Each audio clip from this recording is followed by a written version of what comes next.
Hi guys, welcome to another YouTube video. Welcome.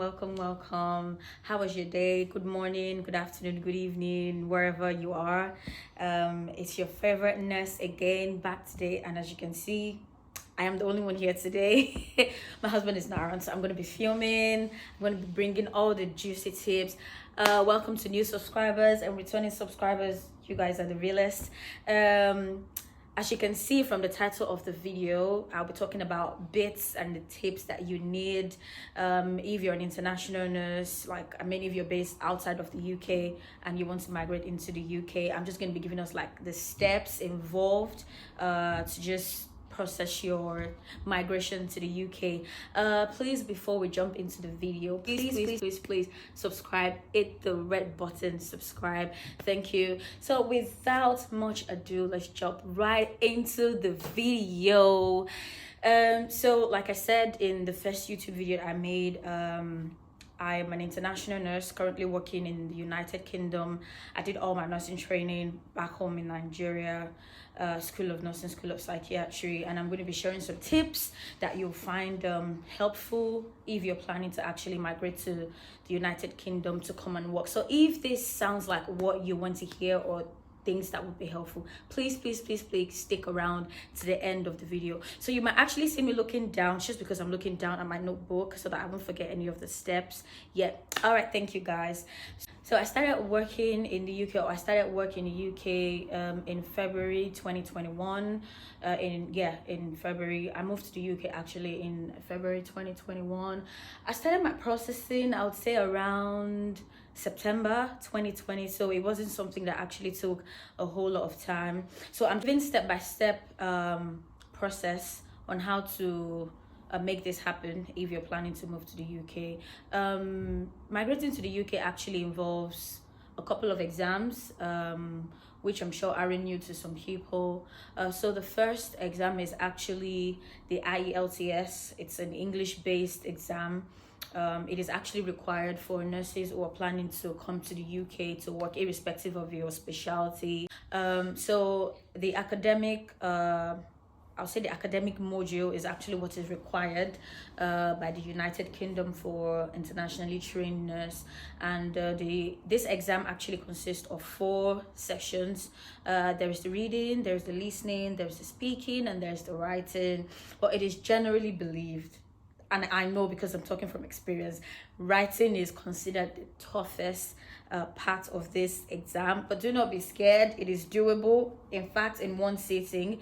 So you need to have an overall band score of 7.0 to start your application. So you need to have 7.0 in listening, 7.0 or more in reading, 7.0 or more in speaking, and at least 6.5 in writing. I think this score was actually brought down because they actually saw like the failure rates in this writing part of the module, so they decided to bring it down back to 6.5. So if you have an overall band score of 7.0, believe me, and I think people can actually combine results, like when you actually combine both, like probably you've done this exam like twice, and if you combine it and then you divide it, I think, and you get an average of 7.0, you're good to go.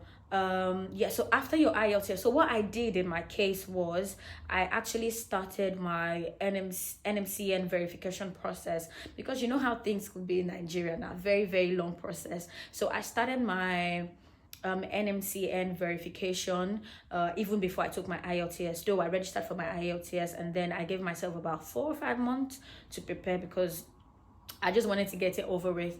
And I remember always saying to people around me, like, the very day I get my IELTS results and I pass, I am leaving the country, because that has actually been like the major hurdle for nurses to cross, because the exam could be considered like very difficult, to be honest.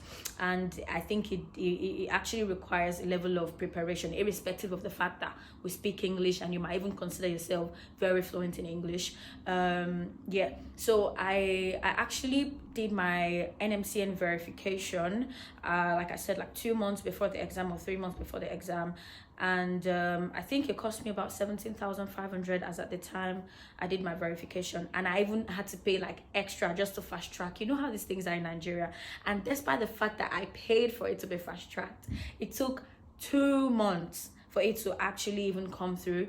So I went for my exam on the 29th of August in one of the centers. Yeah, and I got my result like less than a week after that, and ta-da! Yeah, I passed the exam. After passing the IELTS, like many of you know, there are actually agencies that can help you to secure the job here in the UK, and then you don't have to go all through the documentations, the paperwork on yourself, and it is absolutely free.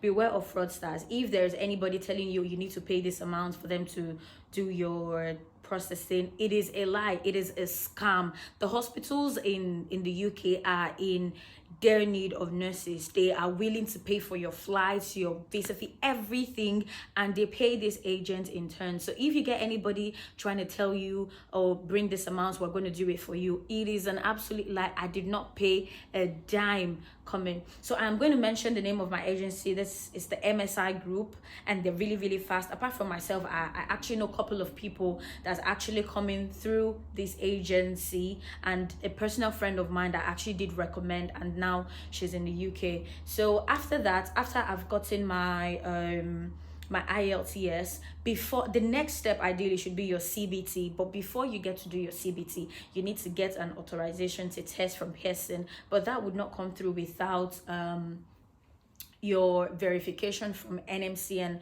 coming through. So once that comes through, you then get an email for your authorization to test. You pay the fee. I think it's about £83. Yeah, you pay the fee about £83, and then you get to choose your test center. And the whole of my processing, believe me, the easiest part was my CBT. It's actually 120 questions, and then you get 4 hours for 120 questions.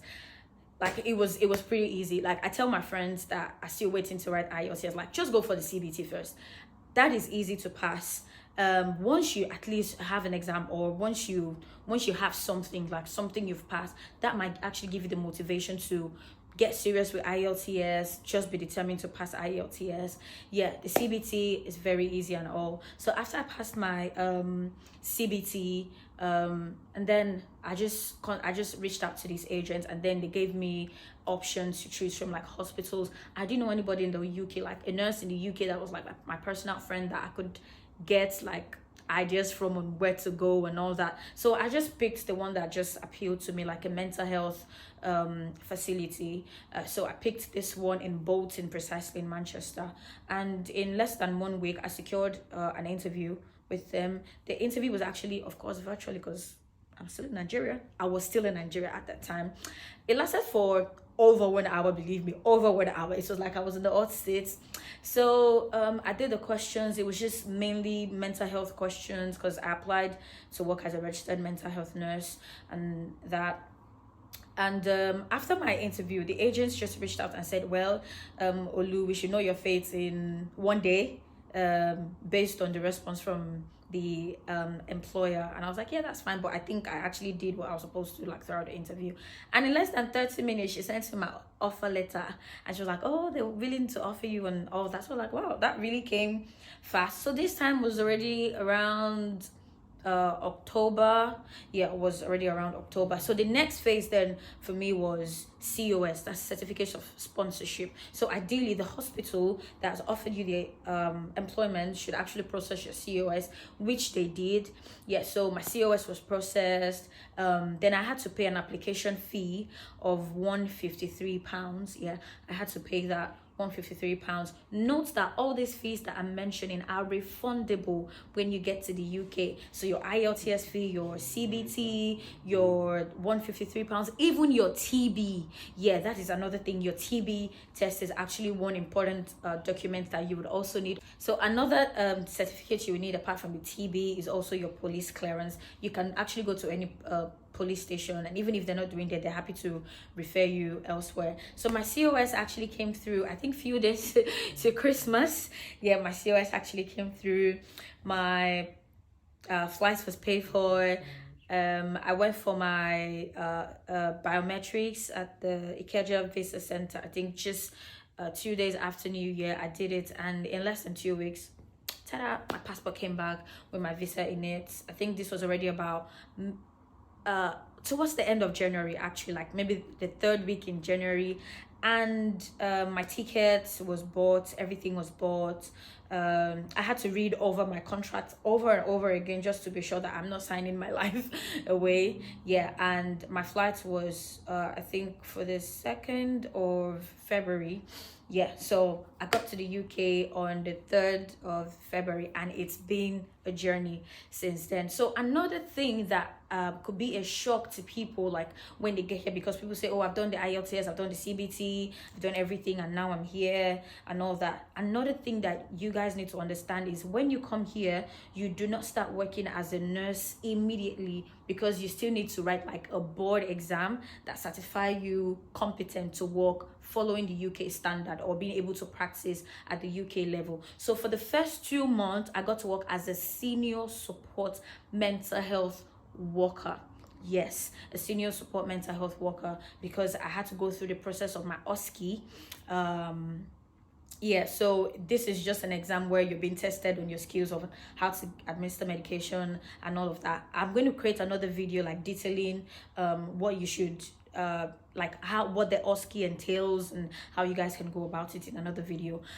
So after the OSCE, I still had to wait for another 1 month for my PIN to come through. So when my PIN did come through, that was when I actually assumed my role as a mental health nurse. So currently I'm working on a mental illness through personality disorder ward. It's an adult service. Believe me, it is interesting. We've got bad days, good days, somehow days, okay days, but it's definitely worth it.